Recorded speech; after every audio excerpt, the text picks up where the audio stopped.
नमस्कार। प्रारब्ध पर आप सभी का स्वागत। मैं अमनीश। चैनल आपने सब्सक्राइब किया है, वीडियोस को आप लाइक करते हैं, शेयर करते हैं, बहुत-बहुत धन्यवाद। बेल आइकन जरूर दबाइए ताकि किसी भी अपलोड की सूचना सीधे आपको मिले। दर्शकों, सीजेपी यानी कॉकरोच जनता पार्टी, अब ये एक राजनीतिक दल है। आज क्या है, खुद को आंदोलन कहते हुए आए, छात्रों के हित की बात करते हुए नजर आए, लेकिन जिस तरीके से ये जलसा सजा और बढ़ती हुई बिरयानियाँ, पिज़्ज़ा, उसको नाम क्या दिया गया? सहयोग से आ रहा है। लेकिन क्या वाक़ई सहयोग से आ रहा है? सिर्फ़ लीगल असिस्टेंस के लिए कपिल सिब्बल अगर 1 करोड़ रुपए का ऐलानिया ऐलान करते हैं, सार्वजनिक ऐलान करते हैं, तो आप सोचें कि क्या ये सब इतना मासूम है? जुनैद भाई यूं ही बिरयानी बांट रहे हैं, अपने खर्चे से बांट रहे हैं। खैर, योगी आदित्यनाथ की सरकार उसका भी हिसाब ले रही है। लेकिन आज एक बहुत बड़ा खुलासा लेके हम आपके सामने, और वो खुलासा कौन कर रहा है? आइए सबसे पहले स्क्रीन पे लेके आते हैं। और आप चूंकि ट्रेवल कर रहे हैं तो थोड़ा सा नेटवर्क का इशू जरूर है। हमें उम्मीद है कि हमारे दर्शक सहयोग करेंगे। और ये पहला और अंतिम वीडियो नहीं है। जैसे ही आप यात्रा से अपने स्थान पर पहुंचेंगे, हम आपको और भी इसके एपिसोड दिखाएंगे और आपको बताएंगे कि ये कितनी बड़ी साजिश है, इसके कहां से फंड्स हो रहे हैं। आइए स्वागत करते हैं अमित तिवारी जी का। अमित जी, बहुत बहुत स्वागत, नमस्कार। आपका ऑडियो बिल्कुल ठीक आ रहा है, पिक्चर क्वालिटी में थोड़ी सी है, मैं जानता हूं आप यात्रा में हैं, इसलिए कोई दिक्कत नहीं। आपका स्वागत है जी अमित जी। जी, पहले तो सर जी अमित जी, प्रारब्ध के सभी सब्सक्राइबर को हाथ जोड़ करके नमस्कार।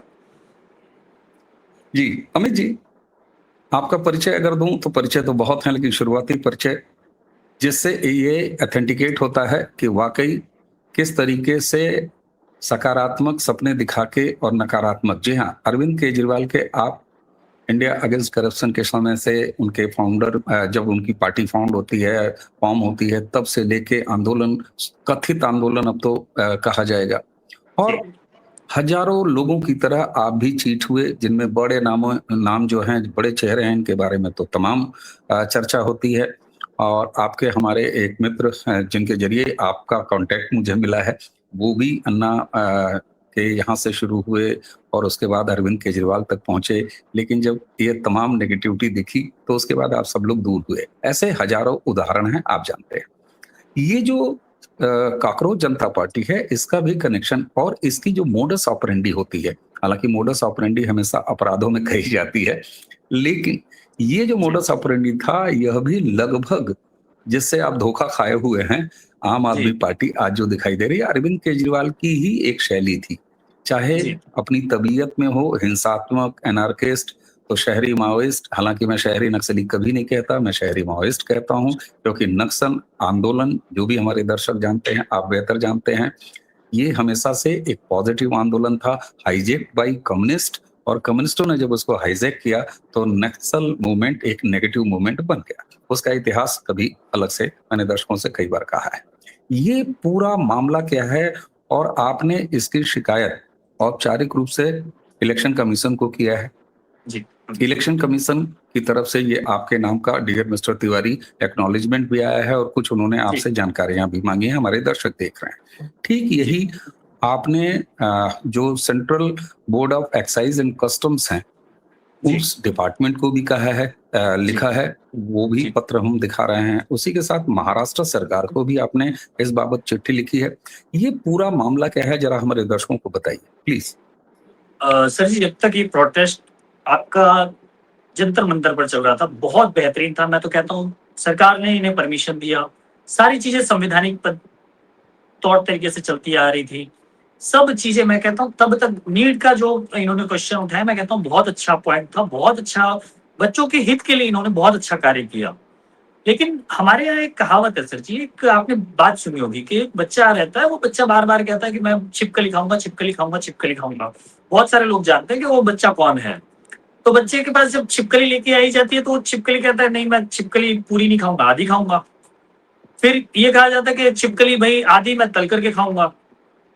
तो ये इसी तरह से पूरा आंदोलन था। जहाँ तक आंदोलन था तब तक बहुत बेहतरीन चला, बहुत सब कुछ अच्छा हुआ। लेकिन जब आपको पुलिस ने परमिशन नहीं दी, आप मार्च नहीं कर सकते, आपको संसद जाने के लिए मना किया गया।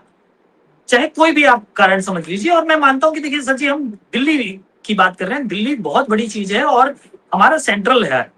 और अगर आप सेंट्रल में कोई चीज कर रहे हैं और सरकार आपको मना कर रही है, या सरकार छोड़िए पुलिस आपको मना कर रही है, संवैधानिक पद पे बैठे हुए लोग हैं, आप कह रहे हैं कि हम संविधान मानते हैं, हम बाबा भीमराव अम्बेडकर जी के संविधान की पूजा करते हैं, हम उनको मानते हैं, तो एक संवैधानिक व्यक्ति अगर आपको मना कर रहा है तो मेरा ऐसा मानना है कि उसे ना कहना चाहिए। अगर ये सीजेपी जहां वहां पर ही निपट गई होती, आंदोलन वहीं पे हो गया होता, खत्म हो गया होता, धर्मेंद्र प्रधान जी ने इन्होंने कहा कि रेजिग्नेशन चाहिए, सरकार ने वो भी रेजिग्नेशन दिलवा दिया। उसके बाद भी अगर आप उसे ब्लैकमेल कर रहे हैं, सरकार को ब्लैकमेल कर रहे हैं, तो वो चीज तो एक समझ में आती है कि बकायदा ये पॉलिटिकल एजेंडा है। जिस तरह से पुराने कुछ मतलब संगठन वालों ने एक मूवमेंट चलाया, फिर आंदोलन हुआ, आंदोलन से पॉलिटिकल पार्टी बनी, पॉलिटिकल पार्टी से फिर बाद में कुछ नेता बन गए, और वो नेता आज के समय में सबको पता है, किसी के शीश महल है, किसी के कुछ है, किसी के कुछ है। और जितने नॉन करप्टेड थे या नॉन कहते हैं ना कि पार्टी से मतलब नहीं था जिनको, कि हमें पार्टी में नहीं जाना है, आज उनका हाल क्या है? आज उनका सेम हाल है। अब मैं मेन पॉइंट पे आता हूं सर जी। इसमें क्या था, सीजेपी जब तक रजिस्टर्ड नहीं थी, प्रोटेस्ट कर रही थी, बहुत अच्छी बात थी। लेकिन इन्होंने नॉन रजिस्टर्ड रहते हुए आपके ईसीआई के जो नियम है, रिप्रेजेंटेटिव एक्ट 1951 की धारा 29A के तहत किसी भी पॉलिटिकल पार्टी, अगर आप कोई भी पॉलिटिकल प्रोग्राम कर रहे हैं, पॉलिटिकल किसी तरह का कोई कर रहे हैं, धरना प्रदर्शन, आजकल तो सर जी देखिए सिंपल सी चीज है, ये आप प्रेस कॉन्फ्रेंस भी कर रहे हैं तो वो भी उसे पॉलिटिकल ही एजेंडा माना जाता है। और आप सीजेपी खुद बोल रहे हैं कि हम कॉकरोच जनता पार्टी हैं, आप पार्टी का उल्लेख कर रहे हैं। तो जिस तरह से आप पार्टी का उल्लेख कर रहे हैं, उस तरह से आप एक पार्टी हुए। तो पार्टी हुए तो आपको 29A में रजिस्टर करना था। अगर आपने रजिस्टर्ड नहीं किया है तो ये सीधा सीधा इलेक्शन कमीशन के नियमों का उल्लंघन किया आपने। इसलिए हमने पहली शिकायत ईसीआई में की है कि इन्होंने जो ईसीआई में रजिस्ट्रेशन नहीं लिया है, 1951 रिप्रेजेंटेटिव एक्ट का जो उल्लंघन किया है, इस पर एक्शन लीजिए। इनके 1 करोड़ की फंड कहाँ आ रही है, कहाँ खर्च हो रहा है, उसकी डिटेल लिया जाए। क्योंकि बात सर जी पैसे की नहीं है, बात यहाँ ये है कि आंदोलन किस नाम पर हुआ, वहां पर क्या चीजें हुई। और मेरा ऐसा मतलब निजी मानना है सर जी कि आप एक 75 साल के, 70-75 साल के बूढ़े, अब मेरे लिए तो पिता समान है तो बूढ़े ही हुए, प्रधानमंत्री की माता को गाली देना, मैं कहता हूँ सर जी कितना उचित है। या जो भी ये जैनजी थे, मैं एक सिंपल सी चीज कहता हूँ कि जो भी जैनजी थे, अगर मैं कहता हूँ मैं उनके माता पिता के सामने या उन्हीं के सामने उनके माता पिता या उनके दादा दादी को गाली दूं तो क्या अच्छा लगेगा? क्या ये उचित होगा? या एक सिंपल सी चीज है सर, सिंपल सी चीज है, हमारे देश की घटना है, हमारी संस्कृति रही है, हम बड़ों का आदर भाव करते आए हैं, उनका मान सम्मान करते आए हैं। आप दूसरे देश की, विदेश की किसी प्रधानमंत्री को टैग करते हैं, उस पर कॉमेंट करते हैं, उस पर अश्लील अश्लील शब्द लिखते हैं आप। ये क्या, ये हमारी डिप्लोमेसी है सर जी? ये हमारे देश की सभ्यता है? तो ये कहीं ना कहीं ये बहुत बड़ा एजेंडा था, हमारे देश को दुनिया से अलग करने के लिए बहुत बड़ी साजिश रची गई, मुझे ऐसा लगता है।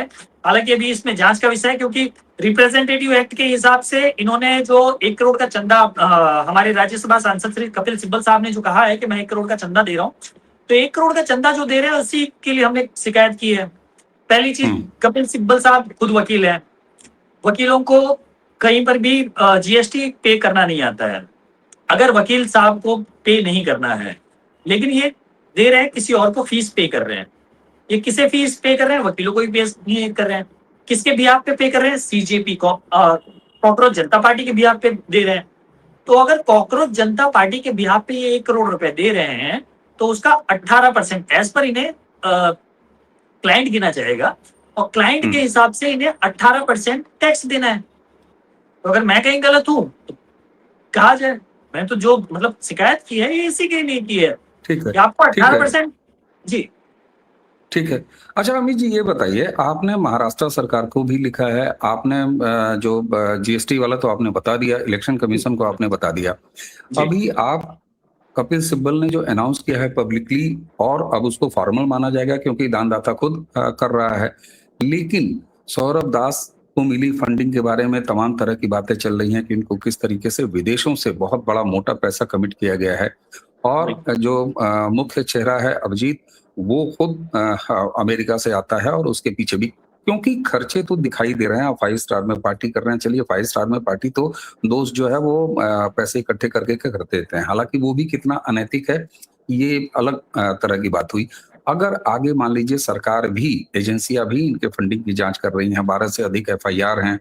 हालाँकि वहाँ पर कौन से लोग जेएनजी के नाम पर जुटाए गए थे, अब सबको पता है। 2800 से ऊपर आपराधिक रिकॉर्ड के, जिनमें से 998 पर तो कुख्यात मतलब हत्या से लेके, अटेम्प्ट टू मर्डर से लेके, डकैती पॉस्को से तक के लेके, अपराधी थे सर, महिलाओं के पॉस्को के। पॉक्सो जी, 6 जी, केसेस पॉक्सो एक्ट जी, के हैं और ये तमाम आर्म्स एक्ट के दुनिया भर के हैं। बस एनडीपीएस बचा हुआ है। मुझे लगता है कि एनडीपीएस भी पुलिस जब जाँच करेगी तो एनडीपीएस भी इसमें जुड़ जाएगा। मैं आपसे जी, जानता हूँ, आप आंदोलन के धनी व्यक्ति हैं, हालाँकि चीट हुए, लेकिन आपने कपिल सिब्बल से ये शुरुआत की है, उनके 1 करोड़ से ये शुरुआत की है, लेकिन मामला 1 करोड़ का तो दिखता नहीं, अकेले 1 आध करोड़ रुपए तो जुनैद भाई ने खर्चा कर दिया। अब मान लीजिए जुनैद की फंडिंग के पीछे क्या था, कैसे था, पैसा कहाँ से आया, उत्तर प्रदेश सरकार जाँच करेगी। जी, ऐसे ही और भी सरकारें जाँच करेंगी, सेंट्रल एजेंसियाँ भी जाँच कर रही हैं, वो सारे इनिशिएट हुए हैं। अगर मान लीजिए उससे निकल के एक बड़ा अमाउंट आता है, तो जी। क्या अमित तिवारी एक बार फिर जैसे कपिल सिब्बल के इनिशिएटिव को लेके इन मंचों पर पहुंचे हैं, इलेक्शन कमीशन में पहुंचे हैं और आप दूसरे डिपार्टमेंट्स में पहुंच रहे हैं, तो क्या फिर आगे अब ये लड़ाई आपकी और जारी रहेगी? क्योंकि पैसे तो आएंगे। अभी आपको तो कपिल सिब्बल का पता चल गया। मैं मानता हूं आपके पास इतने रिसोर्सेज नहीं है कि आप जानकारी निकालें, इन्वेस्टिगेटिंग एजेंसी भी आप नहीं है। तो क्या ये केवल कपिल सिब्बल के लिए ही है या इसको और आगे बढ़ाएंगे आप? नहीं सर जी, मैंने जैसा बताया कि कपिल सिब्बल साहब हमारे जो राज्यसभा सांसद जी हैं, इन्होंने बकायदा कहा है कि साथी करके कोई एप्लीकेशन ये बना रहे हैं। तो हम्म। बकायदा मैं और मेरे साथ में और भी जितने लोग हैं, वो सब बकायदा इन पर ध्यान देंगे हाँ, कि वो कहाँ से क्या क्राउड फंडिंग हो फंडिंग रही की है। बात कर रहे और हैं, ठीक है। और एक सिंपल सी चीज़ है सर जी, देखिए, अभी आपने ये कहा था कि होटल में किसी ने खर्चा किया।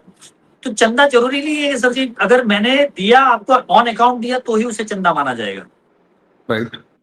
चंदा अगर किसी सर्विस के बिहाफ पे भी दिया जा रहा है कि आप एक काम कीजिए, आप ये मेरा काम कर दीजिए, मैं उस फलाने व्यक्ति को ये काम, ये इतने इनका सामान दे दूंगा।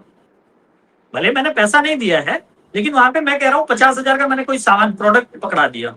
ठीक तो है। वो जो प्रोडक्ट दिया है, तो वो प्रोडक्ट की जो वैल्यू होगी उसको काउंट किया जाएगा कि ये वैल्यू के हिसाब से ये पैसा दिया गया है।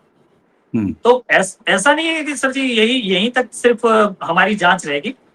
जैसे आपके टेंट हो गए, टेंट वाले को इन्होंने कहाँ से पेमेंट किया है, मैं तो हुँ, उसके भी अभी आगे मतलब शिकायत करूंगा कि टेंट वालों की जांच की जाए। क्योंकि दिल्ली हमारे यहाँ नॉर्मल जो एक टेंट लगाते हैं, तो एक छोटा सा अगर टेंट लगाते हैं 20-30 हजार रुपए तो हमारे यहाँ नॉर्मल होता है। और दिल्ली है, देश का सेंट्रल है सर जी, और ऊपर से जंतर मंतर, तो वहां तो हो सकता है कि शायद 30,000-40,000 रुपए पर डे का लिया गया हो।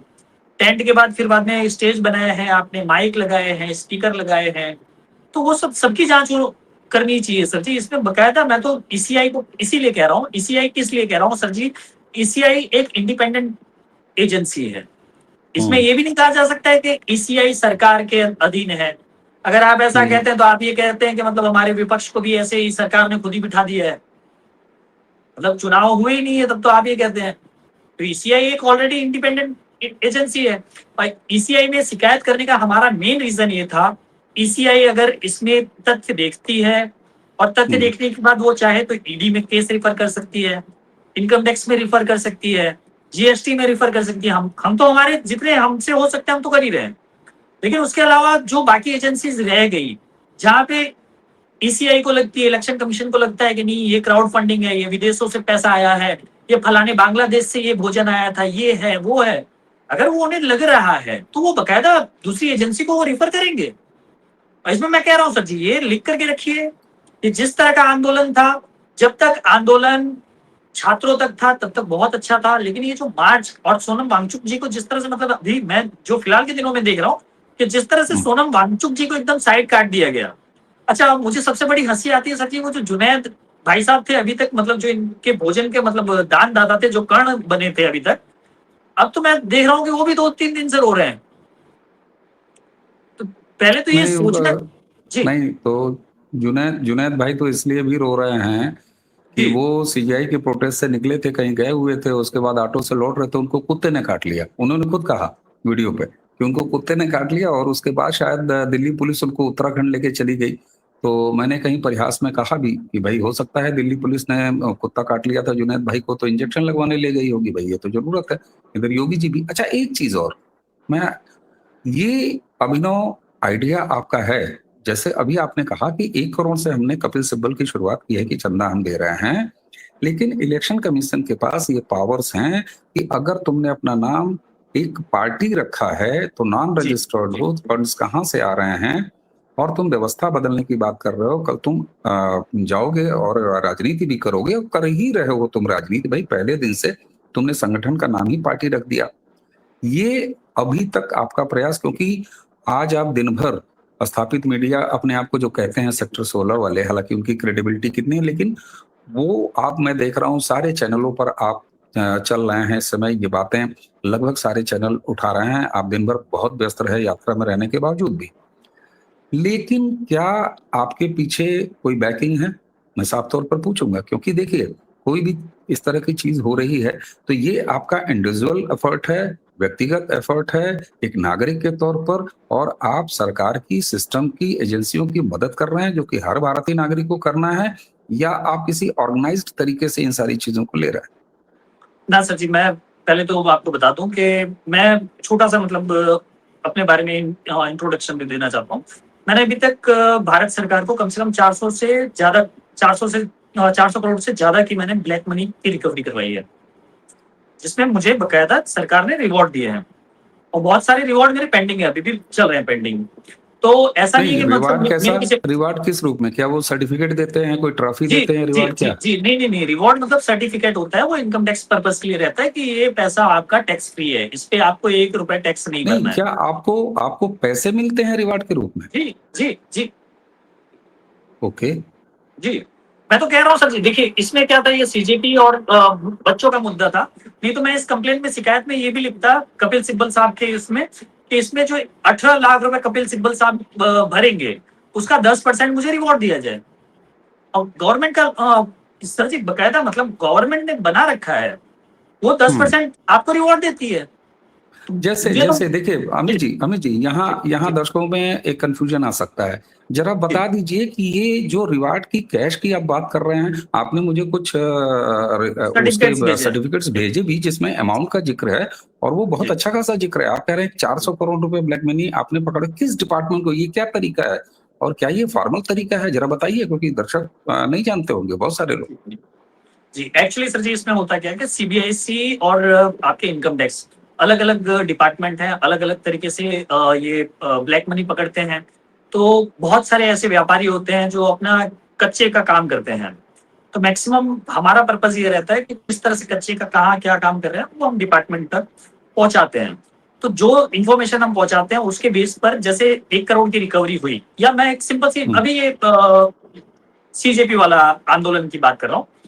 अगर इसमें 18 लाख रुपए या तो सीजेपी भरती है 1 करोड़ के फंड के हम्म। सामने, 18 लाख रुपए या तो सीजेपी भरे या तो कपिल सिब्बल साहब भरे। तो 18 लाख हम्म। रुपए की रिकवरी होती है जिस दिन की रिकवरी होगी। तो अगर मैंने वहां पे ए वन फाइल क्या होता है, आपके लेफ्ट हैंड का थंब प्रिंट लगता है, लेफ्ट हैंड का। हम्म। उसमें आप की कोई आईडी पूछी नहीं जाती, कोई आइडेंटिटी नहीं होती। जिस दिन रिवॉर्ड मिलता है उस दिन आपने जब ए वन फाइल की होगी, जो ए वन फाइल होगी वो आपके थंब प्रिंट से मैच की जाएगी और उसके बाद आपको रिवॉर्ड मिलेगा।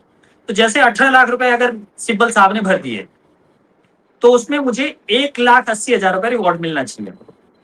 ये डिपेंड करता है कि ओके। मतलब इन्फॉर्मेशन मेरी कितनी सटीक थी, क्या था, मैंने ए वन फाइल मतलब दी थी कि नहीं दी थी, उसके सामने एविडेंसेस कितने दिए थे, वो उस पर भी डिपेंड करता है। मतलब 10% से लेकर के 5%, 3% तक सरकार अलग अलग तरीके से रिवॉर्ड देती है। हम्म। अच्छा अमित जी, अगर आपकी अनुमति हो तो आपने जो मुझे ये, चूंकि ये बिल्कुल औपचारिक है और सरकार जी आपको देती है, डिपार्टमेंट आपको देती है, तो अगर आपकी अनुमति हो तो क्या मैं एक दिखा सकता हूँ, जो काफी बड़ा अमाउंट है, मतलब ये तो मुझे भी नहीं पता था कि इस तरह की चीजें होती हैं। जी, आपकी अनुमति हो तो मैं दिखा सकता हूँ क्या दर्शकों के लिए भी? क्योंकि देखिए एकदम एक एकदम। कंफ्यूजन कई बार निकल के आ जाता है, कई बार कंफ्यूजन पैदा हो जाता है कि भाई साहब ये क्या है कि सर जी आपको तो एकदम, पैसे एकदम। मिल रहे हैं, तो अमित जी भी पैसे के लिए काम कर रहे हैं। तो ये समाज सेवा है, राष्ट्र सेवा है या पैसे के लिए है? देखिए, ये एक आपने जो मुझे भेजा था मैं दिखा रहा हूँ दर्शकों आप देखिए, इसमें तो एक बड़ा अमाउंट है, 10 लाख से ऊपर का अमाउंट है 11 और लाख इसमें 20 ऊपर हजार लिखा रुपए। है certificate of disbursal of reward for income tax purpose. यानी ये डिपार्टमेंट और किस डिपार्टमेंट का है ये जो है? ये CGST। जीएसटी, हाँ, जीएसटी का है। जी। तो ये तो राष्ट्र सेवा हुई प्रभु, ये तो आप गजब की राष्ट्र सेवा कर रहे हैं और उसी के साथ-साथ आप जो है एक नागरिक के रूप में पुरस्कार भी पा रहे हैं, वो भी इतने बड़े-बड़े पुरस्कार पा रहे हैं।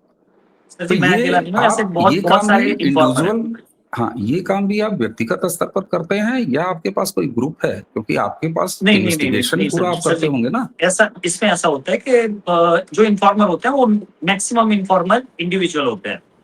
हाँ, ये है बहुत सारे मतलब डिपार्टमेंट में काम करते हुए बहुत सारे इन्फॉर्मर आपके कांटेक्ट में आ जाते हैं।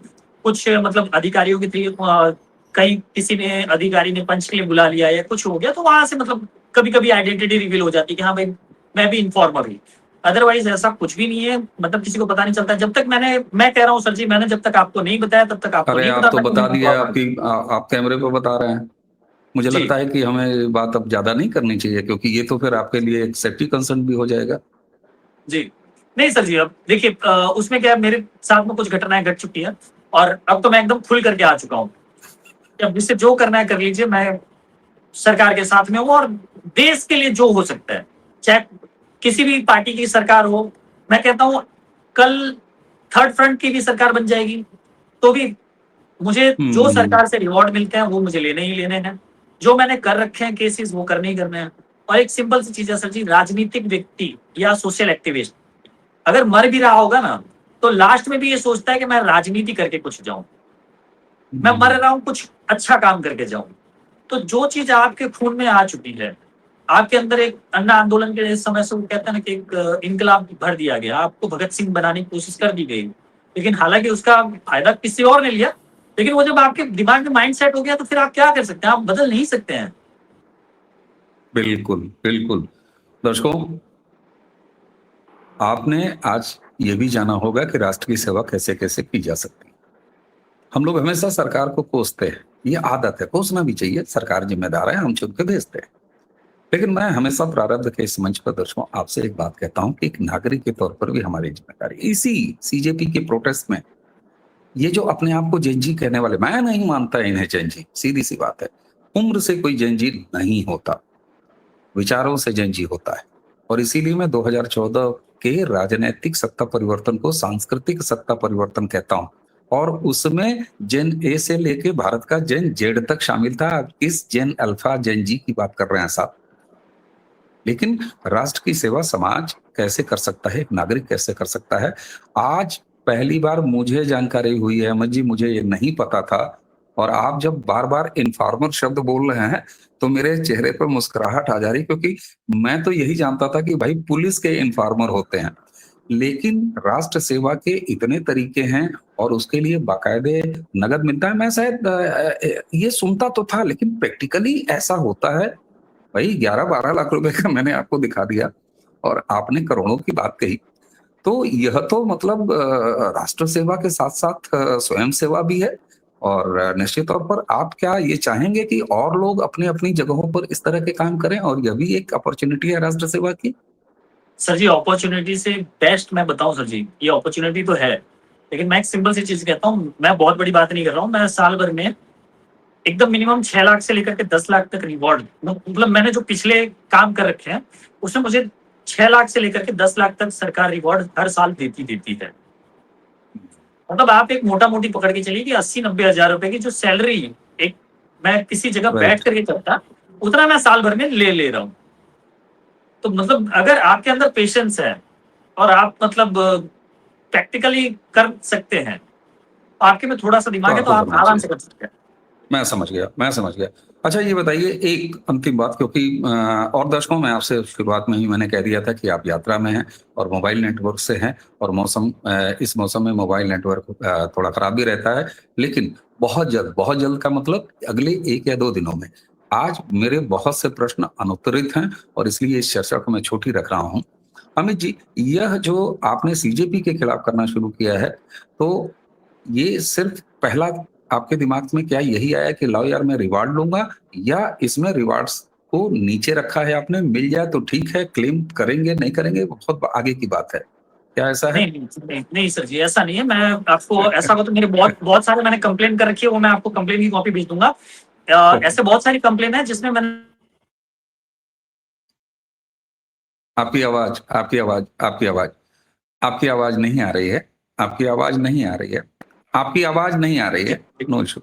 जी, जी, जी, जी। जी।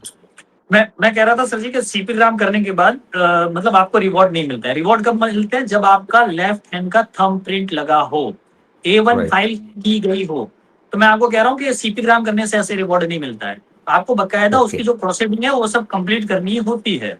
आप जब ओके। तक वहां जाकर के ऑफिशियली वो प्रोसीडिंग पूरी नहीं करेंगे तब तक नहीं होगी। अच्छा, मैं दूसरी ठीक, चीज मैं एक समझ सबसे सबसे जी। सबसे मेन पॉइंट आपके सामने रख देना चाहता हूँ। मैं भूल गया था एक पॉइंट। हुँ, अभिजीत नित्य साहब अमेरिका में पढ़ते थे। इनके पिताजी एमआईडीसी में एक जूनियर इंजीनियर थे जिनकी सैलरी 45 से 60 हजार रुपए थी। एक सिंपल सी चीज समझिएगा सर जी कि 45 से 60 हजार में आपके पास 2 बच्चे हैं, आप संभाजी नगर में रहते हैं। उसके बाद आप 45 से 60 हजार में मतलब घर परिवार चलाना, बच्ची बिटिया की शादी करना, फिर एक बच्चे को अमेरिका में पढ़ने के लिए भेजना। मिनिमम खर्च एक साल का 30 लाख रुपए से लेकर के 1 करोड़ रुपए का खर्च होता है। हुँ। ये सिर्फ आप जितना सोच रहे हैं उतना नहीं है, ये तो आय से अधिक संपत्ति का भी शायद हो सकता है करेंगे। इसमें। अमित जी, जी करेंगे, इस पर भी बात करेंगे। और एक वीडियो टहल रहा है जिसमें दीपिका की माँ कह रही हैं कि जब जी, उनसे पूछा गया कि शादी, तो उन्होंने कहा कि जब कुछ कमाने-धमाने लगे तब उसकी शादी करें। तो आप सोचिए, जी। एक तरफ माँ का ये विक्टिम कार्ड चल रहा है, बहुत सारे पेच हैं दर्शकों इसमें। सर जी, और अमित कमा जी तो रहे, जब सही अब तो नेटवर्क कमा में रहे हैं। आएँगे। जी। जी, कमा हाँ, तो रहे हैं सर जी। अब बिल्कुल। तो 1 करोड़ का तो फंड मिल गया सर जी, ये तो कमाने ही हो गया इन एग्जैक्टली लोगों को। Exactly exactly. तो इसलिए दर्शकों, आज की चर्चा अब यहाँ समाप्त करेंगे, लेकिन बहुत जल्द अगले 1 या 2 दिनों में एक विस्तृत चर्चा और लगातार रेगुलर चर्चा, क्योंकि ये एक ऐसा, मुझे आज संपर्क में आने के बाद अमित जी से पता चला है कि किस तरीके से कंस्ट्रक्टिव सहयोग राष्ट्र निर्माण में एक नागरिक भी कर सकता है, और साथ में सरकार द्वारा औपचारिक रूप से वह अपनी आजीविका की व्यवस्था भी कर सकता है और उसके साथ लगातार सामाजिक काम भी कर सकता है। तो अवसर, किसी की आपदा में, हमारे प्रधानमंत्री कहते हैं ना कि आपदा में अवसर, तो किसी की ब्लैक मनी पर आपदा में आप एक नागरिक के तौर पर ससम्मान अवसर तलाश सकते हैं। इस पर बात होगी सीजेपी पर, और आप क्या काम करने वाले हैं इस पर भी बात होगी। अमित जी, इतने कठिन, और आज आप कम से कम दर्जनों चैनल पर गए हैं, मुझे पता है आपको आदत है नहीं इतनी मीडियाबाजी करने की, लेकिन ये आवाज लोगों तक पहुंचाना बहुत जरूरी है। आपने मुझे समय दिया, इसके लिए बहुत बहुत धन्यवाद। दर्शकों, आप सोचें ये खेल कितना बड़ा है, तो आएंगे इस खेल को बराबर खोलेंगे, लगातार खोलेंगे, अमित जी के साथ खोलेंगे। इसलिए आगे, अगर आप ये वीडियो बिना सब्सक्राइब किए देख रहे हैं तो ऐसा मत करिए, चैनल को सब्सक्राइब कर लीजिए, वीडियोस को लाइक करते रहिए, शेयर करते रहिए। और आपने अगर इस वीडियो को अभी तक देखा है अंत तक, इतने खराब विजुअल के बावजूद भी, टेक्निकल वजह से, नेटवर्क की वजह से, यात्रा में रहने के कारण, तो आपको बहुत बहुत धन्यवाद। तो इसी के साथ अमित जी, आपको बहुत बहुत धन्यवाद समय देने के लिए। दर्शकों, आज की चर्चा अब यहीं समाप्त करेंगे। मुझे यानी अवनीश और अमित तिवारी जी, हम दोनों को आज्ञा दीजिए। नमस्कार, प्रणाम, जय जय श्री राम।